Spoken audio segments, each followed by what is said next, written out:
Sir మీరు ఇన్ని రోజులుగా నార్మల్‌గా మీరు నేమ్ కరెక్షన్ జాతకాలే పరిశీలిస్తారని చాలా మందికి తెలుసు. హ్మ్. సో, ఇప్పుడు కొత్తగా ఏదో యూనివర్సల్ నంబరు బిజినెస్ స్టార్ట్ చేసే వాళ్ళకి, అలాగే బిజినెస్ డెవలప్‌మెంట్ చేసుకోవాలనంటే వెహికల్ నంబర్ గూడా మీరే ఇస్తున్నారని తెలిసింది. సో, ఆ! ఈ నంబర్స్‌ని ఎట్లా డిసైడ్ చేస్తారు సార్? అయితే నేను ముఖ్యంగా ఎవరైనా వ్యాపారస్తులు ఎవరైనా ఉన్నారనుకోండి. ఓకే.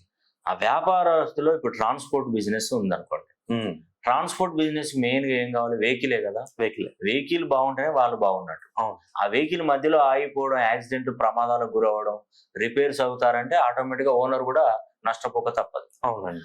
అతను వ్యాపారం పెట్టుకున్నప్పుడు ఆ వ్యాపారంలో ఉన్నటువంటి వెహికల్‌కి హ్మ్. యూనివర్సల్ నంబర్ ఉంచుకోవాలి దాన్ని మెయిన్‌గా. ఓకే. మరి ఎప్పుడో ఒక కాడ ఎప్పుడో లారీ తీసుకున్నారు, ట్రాన్స్‌పోర్ట్ వెహికల్ తీసుకున్నారు. అది యూనివర్సల్ నంబర్ కాదు. హ్మ్. మరి ఇప్పుడు ఏం చేస్తారు వాళ్ళు?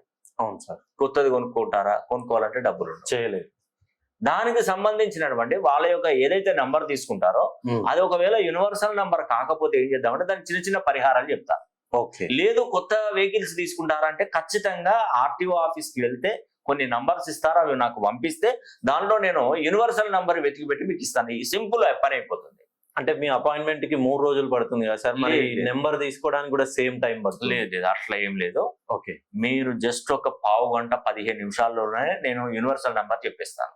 మీరు నాకు పంపించండి. నేను మన దగ్గర ఆపరేటర్స్ ఉంటారు. సిస్టమ్ ఆపరేటర్స్ ఉంటారు. ఓకే. ఆ ఫార్ములా ఇన్సర్ట్ చేస్తాను. ఓకే. ఇన్వర్ట్ చేసి జస్ట్ మీరు పంపించిన నంబర్ కొట్టుకుంటూ వెళ్ళిపోతుంటారు.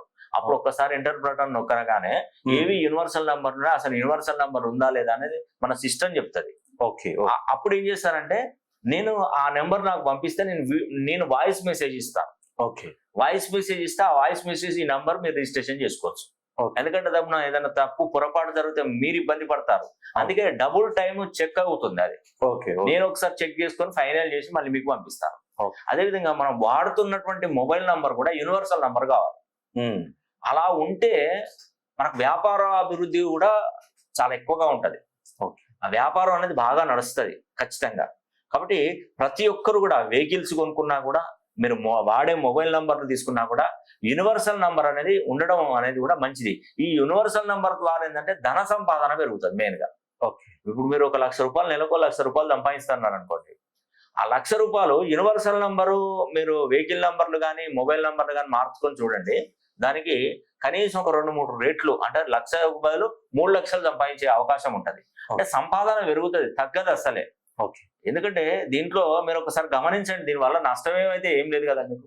Yes sir. నంబర్‌ను మార్చుకుంటారు. వెహికల్ ఏమైనా కొత్త వెహికల్ తీసుకునేవారు నన్ను ఫాలో అయ్యి నేను చెప్పిన యూనివర్సల్ నంబర్ తీసుకుంటారు. దానికి మనం చేసేది ఏం లేదు.